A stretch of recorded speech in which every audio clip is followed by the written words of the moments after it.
This podcast is sponsored by nobody. Hey dudes, welcome to Splat from the Past, the only 80s themed horror and sci-fi show where things can get totally radical. Now today I will be welcoming the legendary character actor Ray Stewart. Ray played Daryl, a very bold and groundbreaking character, one of two, Marty and Daryl, on Barney Miller back in the 70s and 80s.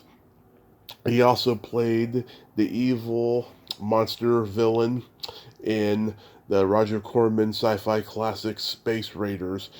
And this is going to be a great conversation today. I mean, this guy goes all the way back to Broadway, and he also performed with Wayne and Schuster on the Ed Sullivan Show. And yeah, he knows another guest of mine, Carol Demas, and he guest starred on everything from the Bob Newhart Show to The Rookies to Cannon to Benson, Heart to Heart, Dallas. He had a small part in Mel Brooks' silent movie. I love that movie. So underrated. And he played the Shakespeare teacher at the beginning of one of my favorite cult teen movies, The Vals. And it's going to be a great conversation today, and I can't wait. And he was on my friend Ian from English's podcast recently. You know, Ian Talks Comedy. And it's going to be a great conversation. I still have COVID, still blowing out green, but I have energy, and at least my voice sounds better than it did last Monday. You know, my mom is COVID negative, thank God. Now, please, God, please send me some of that magic energy, please. So yeah, here is my interview with Ray Stewart.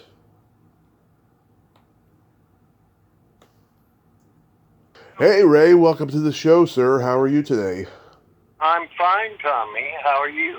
I am fabulous, and I can't tell you what a great honor this is. Thank you so much for taking the time today.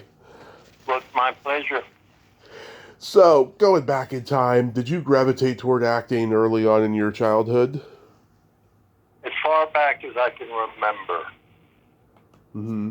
Yeah, that's all I ever wanted to do. I got on stage in kindergarten, probably. And then all through school, I did plays. And my mother had been trained as an actress. She grew up in Indian Territory, Oklahoma. But she went east and studied in Boston at a school called Mrs. Curry's School of Expression. Mm-hmm. And she was offered a job with a touring company when she graduated, but her father back in Oklahoma said no daughter of his is going into the wicked stage. And so she came back home and became a teacher and got married, and that was the end of that. But she was here in where I live now, San Benito, Texas. She directed plays in high school. She didn't work there, but because of her background, she was picked to direct the high school plays. Mm-hmm. And I was just a little kid, and I went to all the rehearsals and would pull the curtain and handle the props. And I just fell in love with it. And that's how I wanted to spend my life, and that's what I've done. Yeah, was she proud of you? I think so, yeah. When I finally made it, I had many years of struggling in New York, where I was a waiter and bartender and stuff like that. You know, it took me, after my training, which I got at the University of Texas, and then was drafted in the Army, and I got my degree in television production, which was part of the drama department. And it was the first year of that degree being offered. This was in 1953. and there was no television. In Austin, Texas, where the university was, there was no television station. You couldn't even watch television anywhere. And there I was getting a degree in television production, and we didn't have a studio. We didn't have a camera. It was all in textbooks, and it was crazy. But I did a lot of plays and took every acting class they had. And then when I got out of the Army, I went to New York and studied at the Neighborhood Playhouse, which is a very famous acting school. And I was in school there with people like Robert Duvall and Suzanne Plachette. Wow. And taught by Sandy Meisner and Sid Pollock. Mm-hmm. It was really, getting the best training you could get. I mean, we had to take ballet, we had to take modern dance, and all kinds of voice training, fencing, scene study. I got a terrific education, but after I graduated then, it was 8 years before I made a living as an actor. Mm-hmm. You got to be kind of crazy to continue for 8 years, attending bar, trying to get work. It was, I can't believe I did it. But I think the secret is I didn't have a plan B. If I'd had a plan B during those 8 years, I'm sure I would have, at times of great disappointment and frustration, I would have gone to the plan B, but I didn't have one. So I just kept plugging ahead, and finally I got the break and never had to wait tables again. Yeah, you gotta die trying if you really want it that bad. Yeah, I didn't have any choice.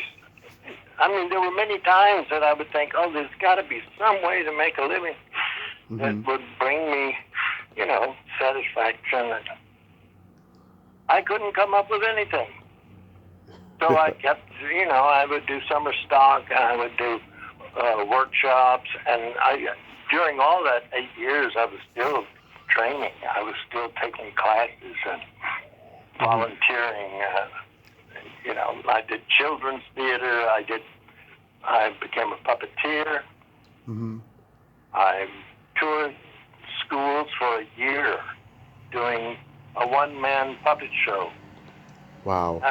I was booked solid for the 9-month school year. I did 2 or 3 shows a day. Wow. By myself, with all these puppets.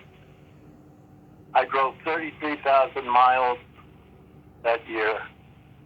I covered all of New England, all over New York, Pennsylvania, New Jersey, New Hampshire, Maine, Vermont, Massachusetts. I did that steadily for a year. I mean, what kind of training is that? I mean, just being on stage every day. Yeah. For 9 months. So by the time the break came, I was, I guess, more than qualified. Did you know Bruce Chassé? What's that? Did you know Bruce Chassé? No.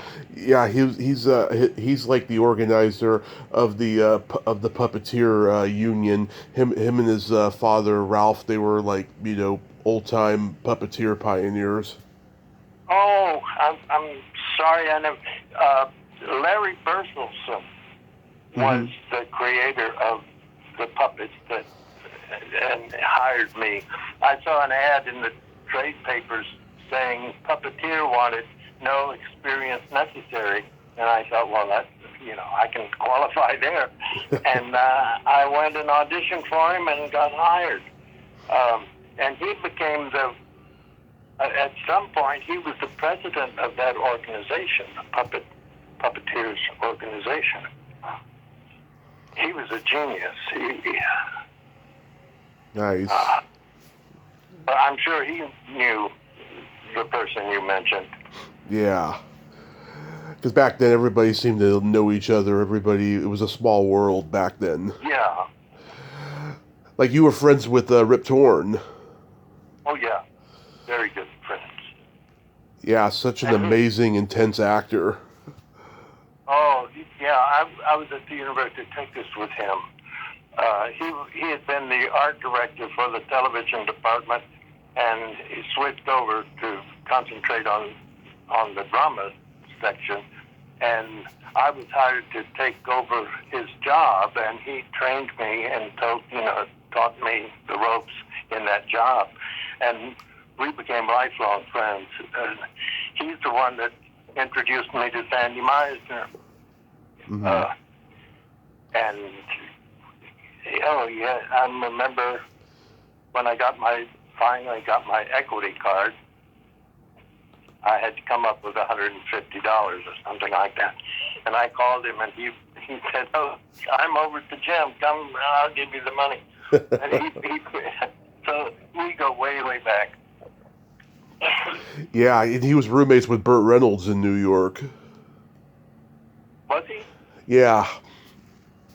What?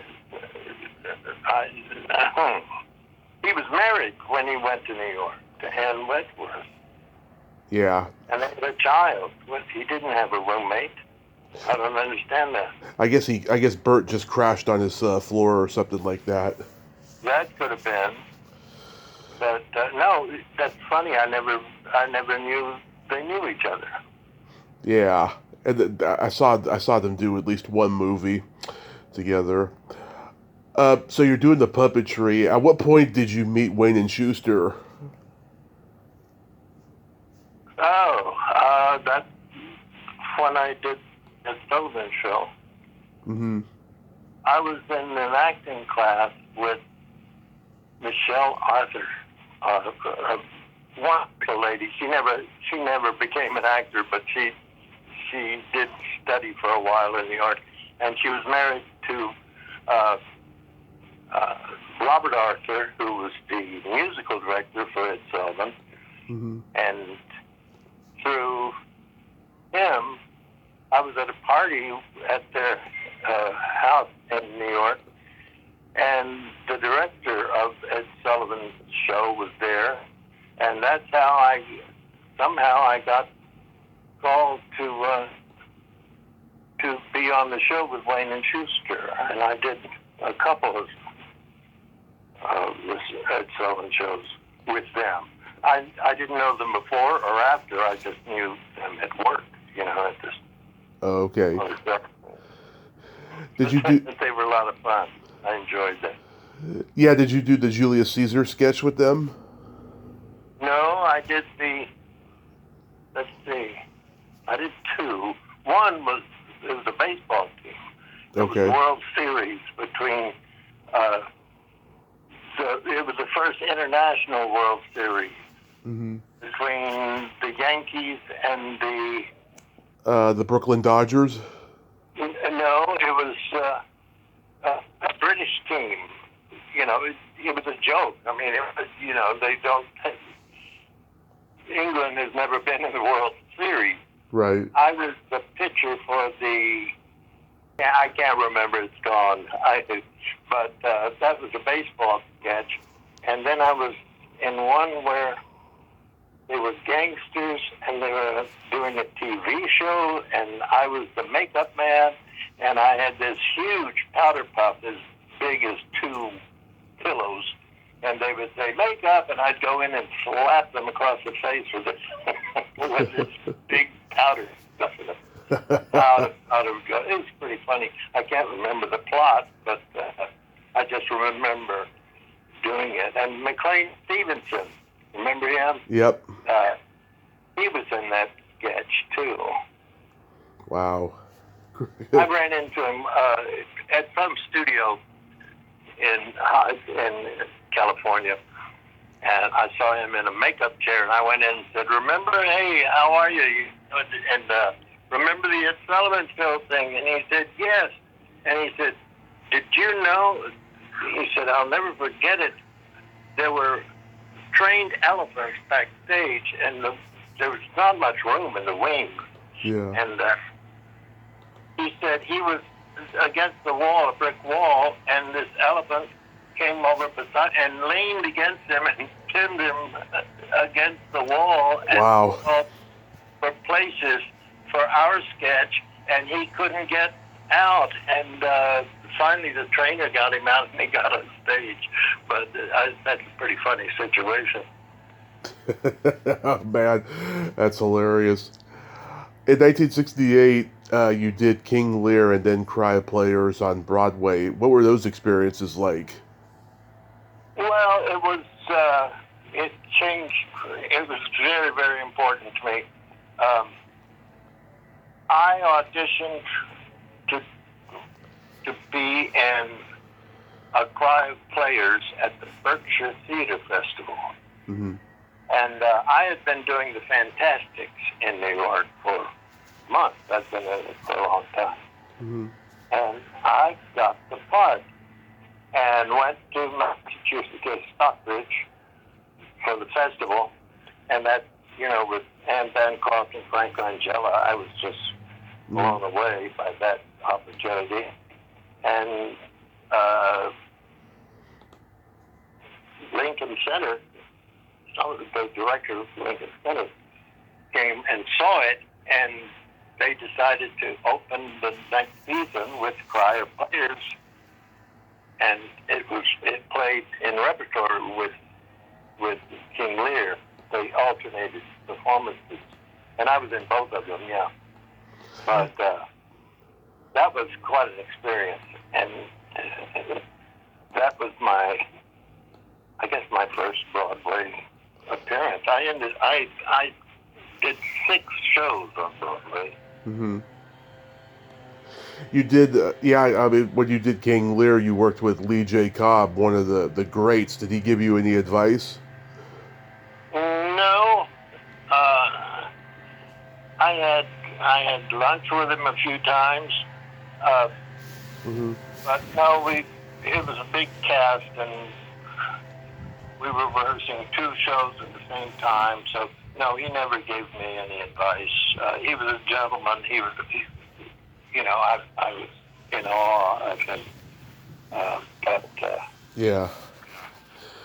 And when you did Cry of Players, that had a great cast. Anne Bancroft, Renee Orbavision, Stephen Elliott, Frank Langella, Rosetta Lenore. Whoa, she was so good. Susan Tyrrell. Well, that woman didn't hold back. I was crazy about Susan Tyrrell. She was amazing. Yeah, is she cracking everybody up every day? Yes, it was outrageous. Yeah. Yeah, and then you did Mary Stewart with another great cast: Adolph Caesar, Philip Bosco, Richard Klein, Joseph Marr, James Tolkien, Stuart Pankin, who I've interviewed. Great guy. Yeah. Oh, I enjoyed the Carol Demas interview you did. Oh, thank you. Way back, when I was in the Fantastics, when I first went into the show. Mm-hmm. I had been auditioning that show since before it opened. Mm-hmm. Tom Jones and Harvey Schmidt were both from the University of Texas. They were a year or 2 ahead of me. But I tracked them down in New York and said, could I audition for your show? And I did. Didn't get it. It was the first audition I'd ever done for a musical. And I'm sure I was dreadful, but I auditioned every year for 8 years. Mm-hmm. And I was working as a waiter at the British pub in the Village. And I got the damn part. And that was my last waiter's job. Nice. I was in the Fantastics with Carol for 8 months or so. And that's when I auditioned for Cry of Players at the Berkshire Festival, got the job, and from then on, I was a working actor. Oh, wow. You go that way back with Carol. Oh, boy, yeah. And you know what? Mm-hmm. I'll never forget, she had a pet turtle. Uh-huh. Not one like in a aquarium. Yeah. This was a tortoise of some sort that wandered around her apartment, and I just thought that was hilarious. And the last time I talked to her, it's been, I guess, a year or so. Mm-hmm. I managed to get in touch with her, and I said, I remember that turtle you had so many years ago. And she said, he's still here. And I mean, it had been 20 years, I think. Yeah. And she still had the damn turtle. Isn't that funny? Yeah. She probably still has it. Yeah, those turtles, they last a long time. Oh yeah, they'll outlive us. Yeah. But I'm 92 now. Yeah. And which I can't believe. I know. It's a gift, isn't it? Oh, amazing. And I'm still acting. Well, not anymore. I'm not going to do anymore. But earlier this year I did Tuesdays with Maury at the local theater here, and I've done a number of things here. I've directed a few things and been pretty active at the local theater. But that's it. I'm not going to do anymore. We just lost the great Bob Newhart. You guest starred on his series. Tell me about that experience. Well, I'll tell you, that was my first sitcom when I moved from New York to L.A. and I think it was 1974. And that was my first TV job out there. And, of course, I was a New York actor, stage actor, Broadway, and I was trained as a stage actor. Mm-hmm. So on that set, they had a live audience, but the audience was like on bleachers, and you couldn't see them because the lights and because there were 3 cameras, and I was sitting on the sofa with Bob Newhart, and we were chatting, doing the scene, and I was playing to the audience,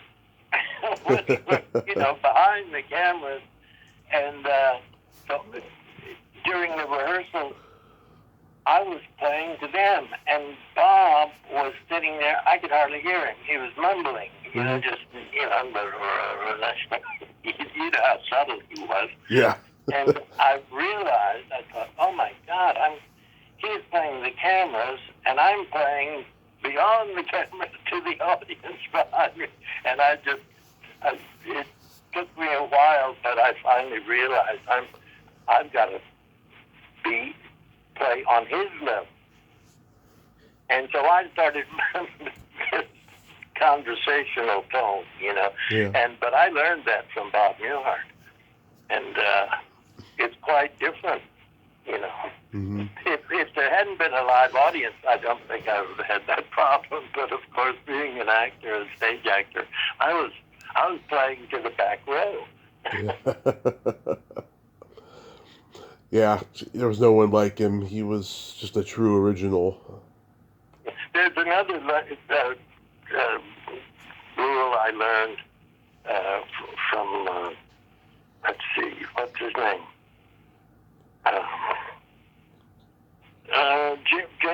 James Garner. James Gardner, yeah. Yeah, remember he had a series. The Rockford Files. Rock, yeah. I did one of those, and I was the judge in a courtroom, and he was on the jury, and it was a murder trial, and he had hung the jury. He was unwilling to vote guilty, so as a judge, I called him up to the bench, and we were having this conversation, the two of us. And we would say our lines, and the sound man would say, overlap, overlap, and they'd do it again. and we would do this back and forth. It was an argument, Mm-hmm. and they would say, overlap, overlap. And I didn't know what the hell they were talking about. And finally, Tim Garner said to me, he said, you're a stage actor, right? And I said, yes, I'm, a New York actor. And he said, on stage, you're always told to, pick up your cue. Yeah. Pick up your cue. You don't want to, any gap. And he said, but on film, you've got to leave a little breath between my line and your line so they can edit it, so they can cut. Mm-hmm. I didn't know that. But he taught me.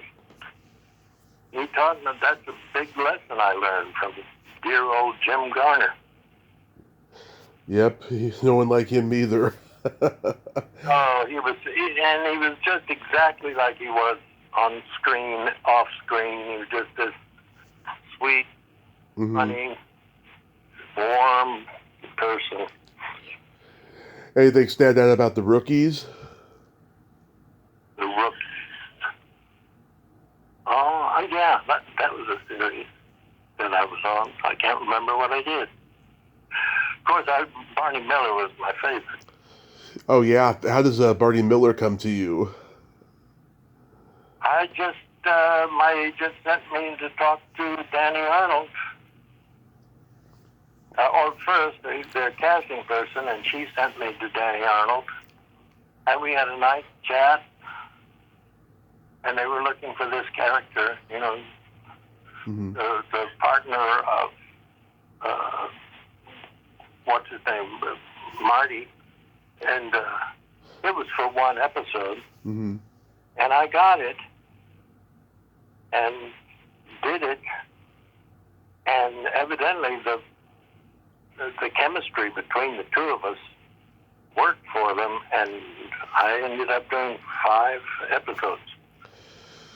Yeah. And, in those days. I get fan mail today. Yeah. And I did that 50 years ago. Yeah. And there's a website for Barney Miller fans, Mm-hmm. kind of thing. And I joined it and check on it. Someone mentioned my birthday, my 92nd birthday Mm-hmm. in April. And, I got 199 happy birthday messages. Wow. From Barney Miller fans. That's wonderful. That's longevity. 50 years ago. Oh. 199. I was blown away. I was so moved and thrilled. It's amazing. Yeah, I mean that classic line that you have in that very first episode you were in. You say you were arrested for being unique. Yes. That's classic. And the one a lot of people remember is when I was going through looking for the guy that hustled us outside a gay bar. Yeah. And I was like, and I said, oh, if this doesn't take too long, I have a lecture at noon. And Barney said, oh, are you in college? And I said, no, I'm having lunch with my mother. That was a good line. Yeah. But it was so bold back then to have gay characters on TV. I think Norman Lear was the only one who was doing it at the time. Oh yeah, it was unbelievable. I didn't realize it really at the time. I remember my agent called me and said I had an audition, to go see people with Barney Miller, and I'd never seen the show. Mm-hmm. And my agent said, well, it's a gay character. And I said, really? And I said, is it funny? And she said, oh, I'm sure it's funny. And I said, well, I'll play anything as long as it's funny. But comedy was what I lived for. And so that was that. It never entered my mind. But it did have a bad effect because because it's the first thing I'd done out there that really got people's attention, I think. I played a hitman on Shannon, and played lawyers and senators, and like on Bob Newhart, I was a senator. But after playing Daryl, I kept getting calls up for hairdressers and decorators and, gayish characters. And I thought, oops, what happened to the hitman thing? And it did limit me. I'm sure it had a bad effect on my career. It was a blessing in disguise. Yeah. What was it like working with Charo? Oh, well, what can I say? A lot of people don't realize what an incredible musician she is. She's a classical guitarist. Mm-hmm. She studied with Segovia. Did you ever see her? She usually ended up playing guitar on some of her shows. No, I never saw her play guitar. Oh, she's unbelievable. You've never heard anything like it. Mm-hmm. Yeah, and she seems like an airhead.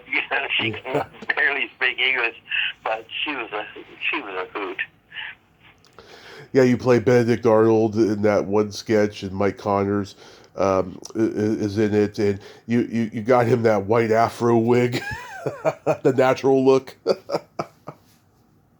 What? I can't follow you. What are you talking about? You give him this white wig to wear in the sketch. It's like a white afro wig, and you say it's the natural look of the 70s. I don't remember that. What show was that? That was on the Charo pilot. Oh, the Charo pilot. Oh, yeah. I don't remember that. Yeah, I saw it. I thought it was really, really funny. Oh, I'd like to see it. Yeah, it's on YouTube. Oh, I'll have to look that up. Tell me about working with Mel Brooks in Silent Movie. Oh, well, Mel, I got to know Mel really well because of Anne Bancroft. Yeah. I did 2 or 3 shows with her, and we did a thing called, it was, Frank Langella directed it. It was at the Berkshire Festival. Was that The Cry of Players? No, that was... Or Mary Stewart? Another season. No, it was, it never went anywhere. That play didn't work. It was written by the same playwright that wrote 2 for the Seesaw and A Cry of Players. I can look that up. William Gibson. Uh-huh. And this was, what was it called? The American early president, John Adams. Oh, yeah. Abigail Adams and John Adams. Right. It was based on the letters between the 2 of them. And we were back at the Berkshire Festival, and Mel would come up when he could, and so he was around a lot. Mm-hmm. And I'll tell you the story. I was at Joe Allen in L.A. one time, and I was sitting at the bar, and there was a cigarette machine near there, and I looked over, and Mel was getting cigarettes out of the machine, and I said, "Hey, Mel, how are you?" He said, "Oh, hi. What are you doing?" And I said, and he said, "Oh, I'm over here with in the dining room with Wayne Rogers." Yeah, Wayne Rogers. When I knew him, he was Rogers, but he was at the Neighborhood Playhouse with me in same class, so we were old friends. And I said, "Oh, I know Wayne," and he said, "Well, join us."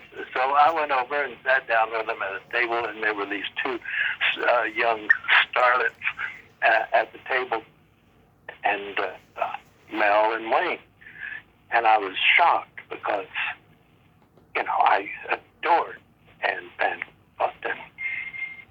Here is Mel, her husband, at this bar with the two starlets.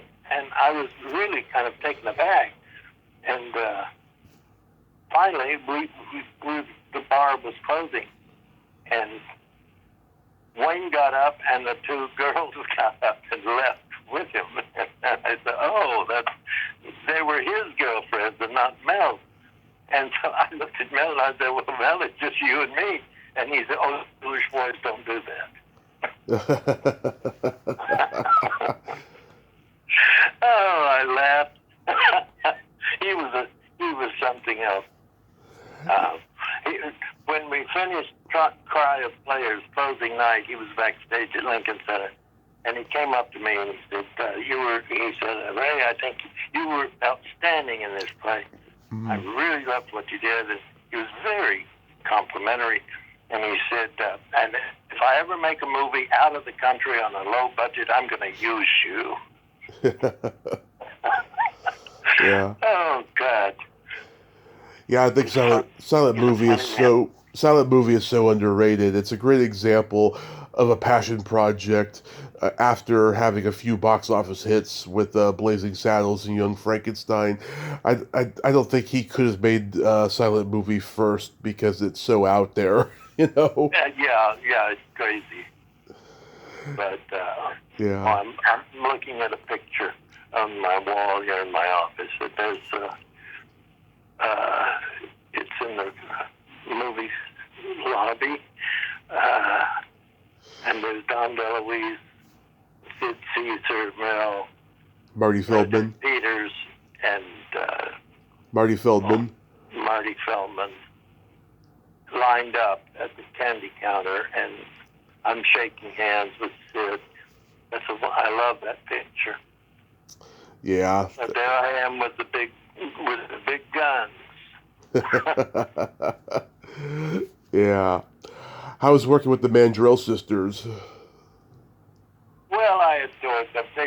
That was a great experience. Yeah, that was a really nice experience. I don't know how many I did, but I was a regular on. I'll tell you what my job was on that show. Mm-hmm. Of course, the Mandrell sisters were very talented, and the youngest one, yeah, Earlene, she couldn't play all those instruments. Barbara and Louise, they could play everything. Yeah, and sing and everything.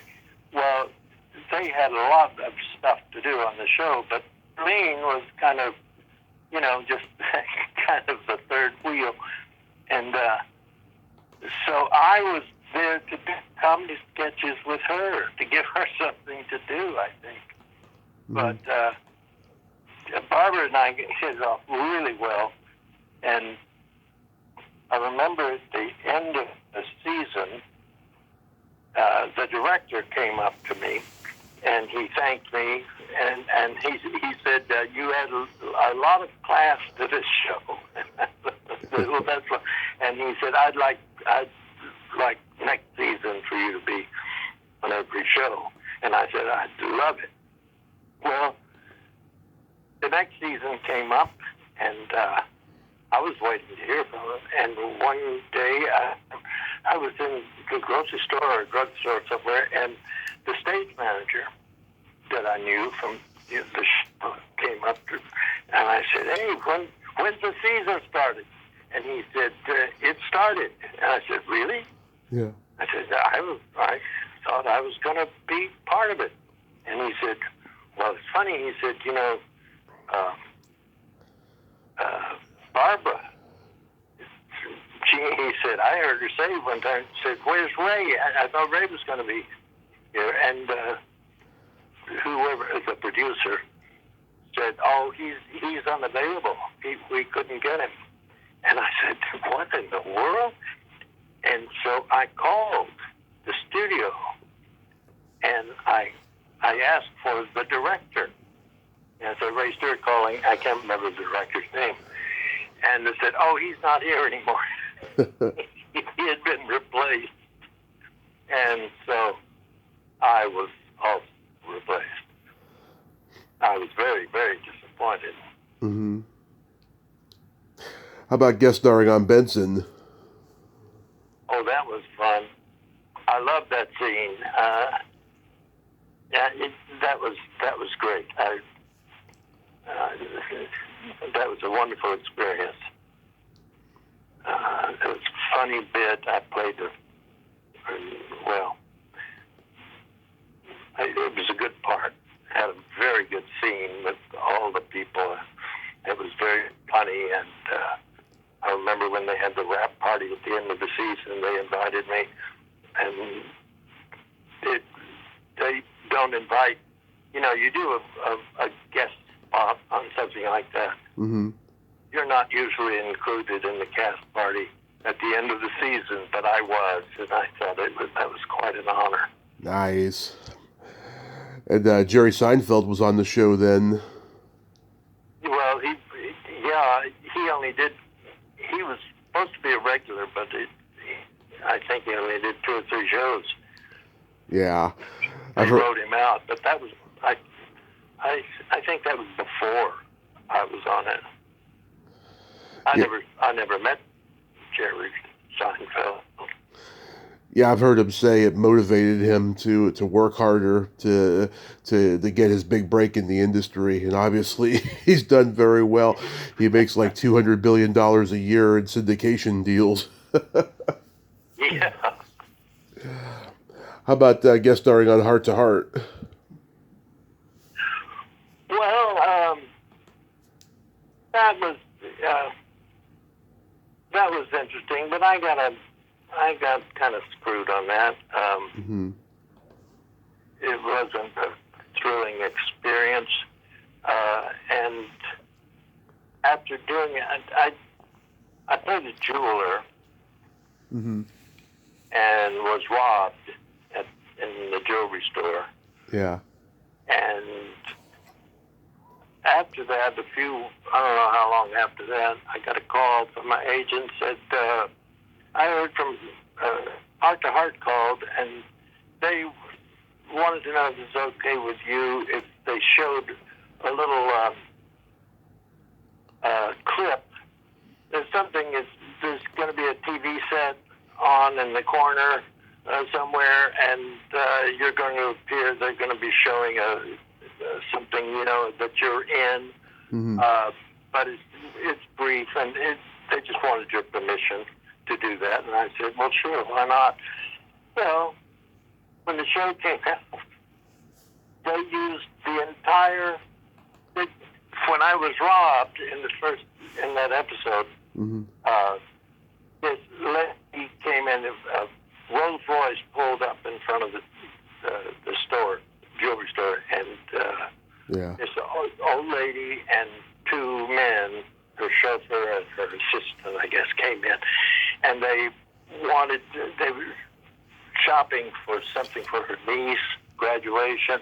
Mm-hmm. And I was showing them what we had there in the case, and she said, oh, no, I want something much more elaborate than this. And I said, oh, well, yeah, come in the back, and I opened the vault, and they hit me over the head and grabbed the jewels and ran out, and I chased them out of the store.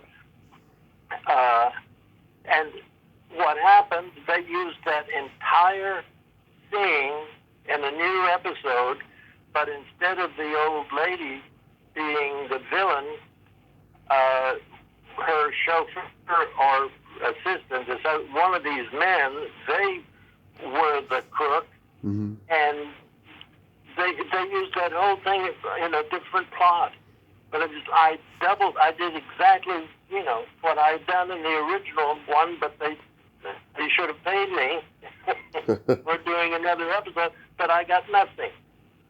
Nothing. How about that? Yeah. That's show business sometimes, I guess.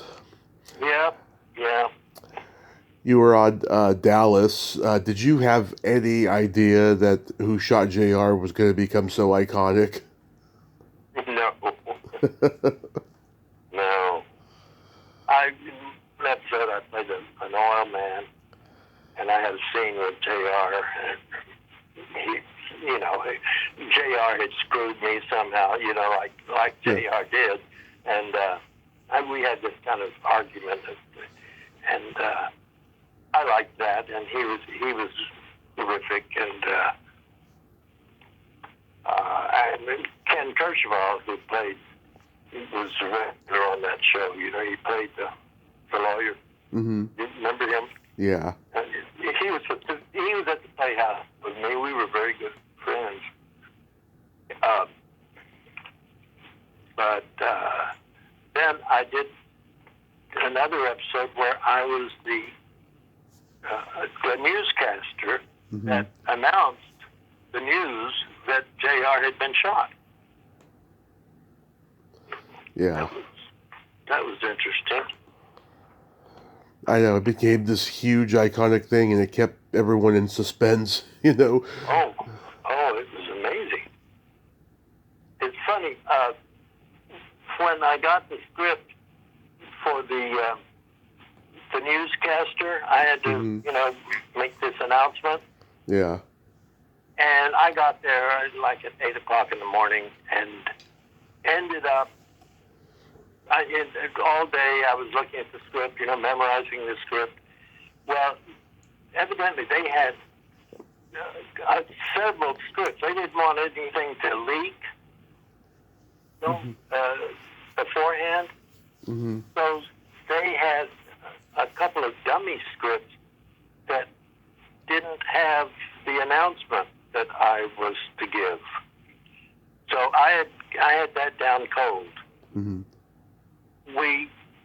They went, by the time they got to that scene, it was like 11 or 12 at night. I've been there all day long. And they were on golden time, they call it, with the crew. And so they were really wanting to wrap this up and get it over with, and I was the last thing to be shot. Well, finally I'm at the desk, and I'm reciting this, like reading off the teleprompter, I guess. Mm-hmm. And they stopped, the director said, cut, what are you reading? What are you saying? And I said, well, this is a script. And he said, oh, no, this is the wrong script. And here it was, I think it was like 1 o'clock in the morning by this time. I was exhausted, and they handed me a brand new script that I'd never seen before. And all the crew were standing around, how many people are there, and I'm sitting there at this desk with this script I'd never seen. And I said, what we can do, I said, it's not on the teleprompter, this is a bulletin that's just been handed me. And I can read the damn thing. Yeah. And they said, great, do that. So we did, but that was hair-raising. Yeah. Sitting there with a new script in front of, all the people, and everyone was so eager to get out of there. But I guess it worked out. Yeah. How do you come to be cast as the villain in Space Raiders? Well, it was just an audition. My agent sent me, Mm-hmm. and I did the audition for the director and Roger Corman. And I read it, and I guess I left, and then I got the word that I had the part. And I did the job, and it was great fun. Yeah, I mean, After that, I got to know the director quite well. Howard Cohen. Yes. And we had lunch after that whole experience. And you know what he told me? What? He said he had written that part for a friend of his, an actor friend of his, and told the actor friend, that he's written a part for him. Mm-hmm. And he said, then I was brought in and auditioned, and I got the part. And he had to tell his friend he wasn't doing the part that had been written for him, that I got the part instead. And, wow, I was excited that, a lot of people started out with Roger Corman. Oh, God. Jack Nicholson, Ron Howard, James Cameron, Coppola, Scorsese. All of those people. And you know what? I was hired to do a play in New Orleans at a dinner theater. And after I'd signed the contract, my agent got a call. Roger Corman wanted to see me about a movie he was shooting in, I think, Argentina. Mm-hmm. And I said, well, I've signed. I'm, going to New Orleans. Can't do it. And to this day, I kick myself. I could have somehow gotten out of that contract in order to do a movie with Roger Corman. And I thought, if I had done that and started out with, like these other people that then started out with him, it could have changed my whole career. But that's one of the things that happened. This role was out of left field for you because, you had done so much comedy and so much drama on TV. Here you are playing a sci-fi villain, but you were perfect for it because you had this Vincent Price-like voice for that character, and you brought a comedic menace to it. You have that great line, "There's a reason I never liked you, Hawk. You bring out the good in me."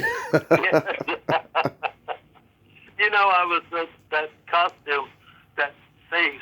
I'm looking at a picture of it right now. Those red eyes.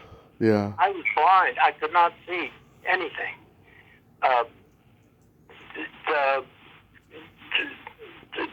When they put that thing on me, and I could see. It was blurred and foggy, but I could see.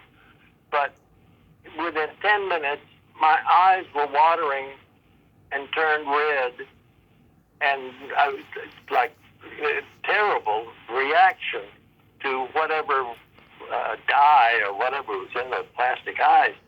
And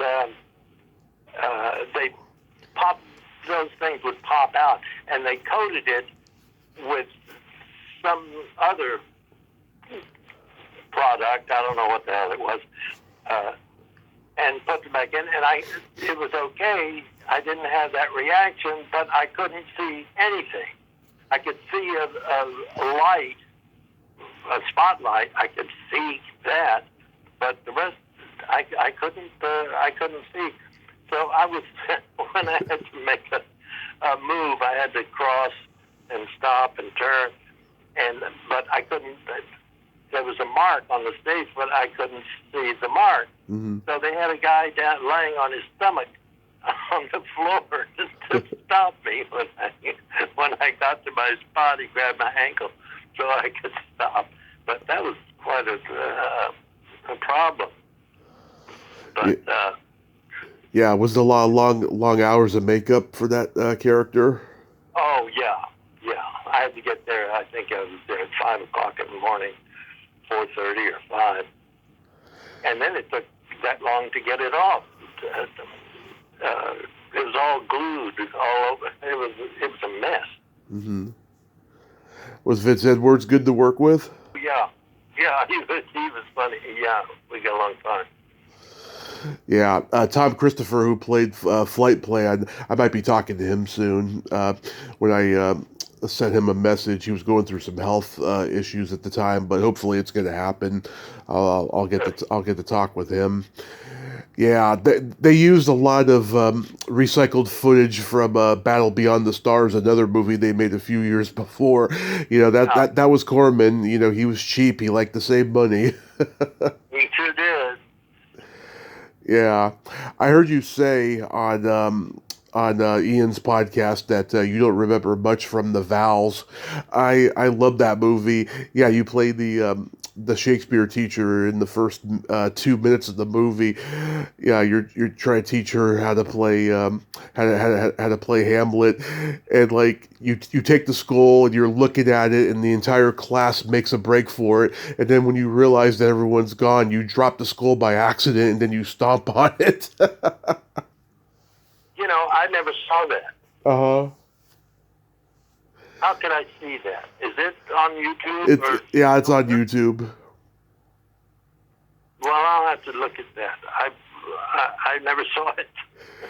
Yeah, I talked to the director, James Polikoff, a few years ago. He's a odd, interesting guy, and I talked to one of the girls that's in it too. Yeah, it's a fun little teen movie, and it's not like any others at the time because there's no nudity in it. It's just a lot of language and a lot of funny moments. Like you get to see Sonny Bono do cocaine in it. Oh, I didn't know Sonny Bono was in it. Oh yeah, he's like tripping off cocaine in that movie. He's got sunglasses on and everything. It's really, really funny. Well, I gotta watch that. Yeah. The last movie you did was Deuce Coupe. Anything stand out about that? I don't even want to think about it. No, that was... Okay, we'll have to talk about that one. That was about the time I decided to leave Hollywood. Mm-hmm. You know, things had changed. I was very, very busy there in the 80s. Did a lot of guest star roles and all kinds of, sitcoms and comedies and whatnot. But there was a time when movie stars or celebrities were not doing TV shows. Yeah. You know, you had your TV actors and you had your movie actors, and very seldom did they cross that line. But I'll remember I was reading for a part in a TV show, part of an agent, and it was a pretty good part, and I thought I was perfect for it, and I auditioned, and ended up Milton Berle did the part. Uh-huh. And I got the message that things were changing. Mm-hmm. And how could I compete with these movie stars and big celebrities who were willing to do the parts that I was used to doing? Right. And I started getting called up for little parts, like one was a doorman and had one line. And I thought, I can't do that. Yeah. I don't want to do that.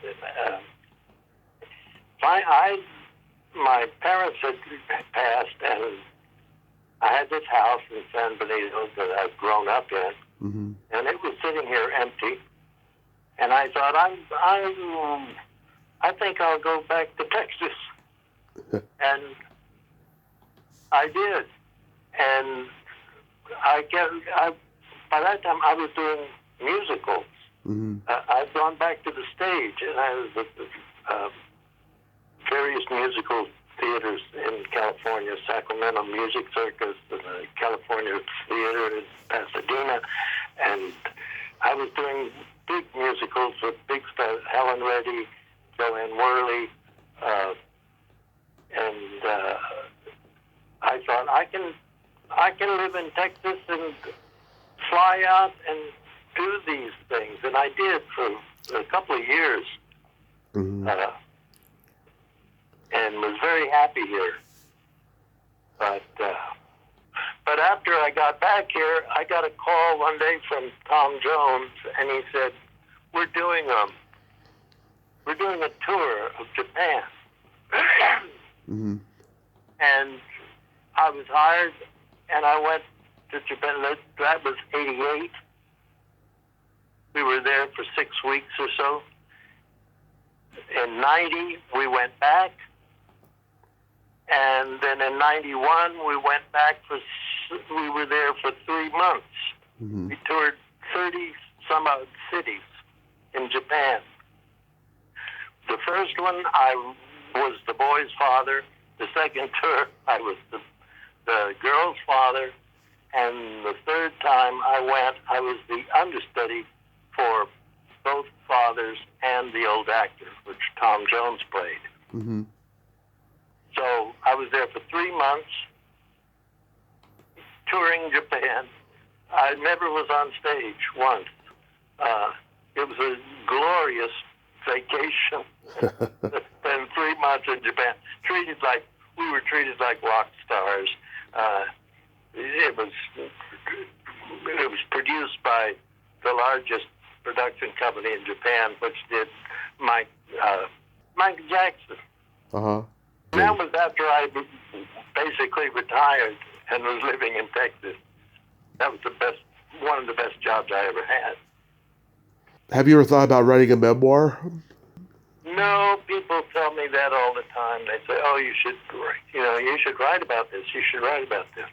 But I don't. I like to talk about it, but I don't like to write. I have so many stories. I have a cousin that told me that he read Anne Bancroft's biography, Mm-hmm. and that I was mentioned in it. Oh. And so I immediately downloaded that, and I was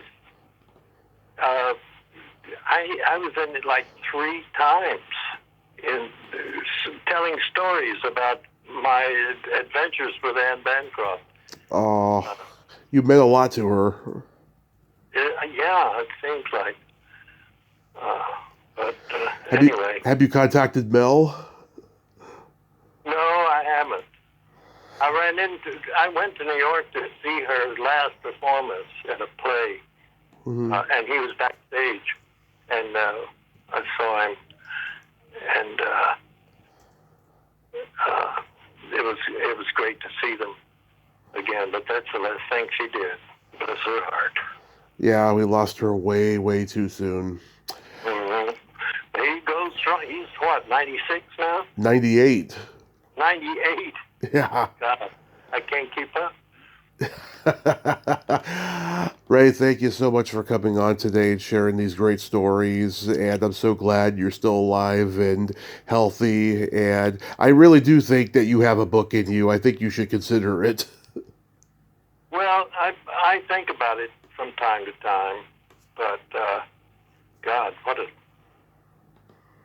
chore that would be. But I still may do that. I think you should. I hope you do. And I hope you have a great rest of your day and be safe out there. Thank you, Tommy. It's been a lot of fun talking to you. Thank you so much. Okay. Bye-bye. Bye-bye. Well, there you have it. Ray Stewart. Ain't he a cool dude? Oh my God, great stories there. Old show business. That's an interesting arc of how he got out of the business after a while.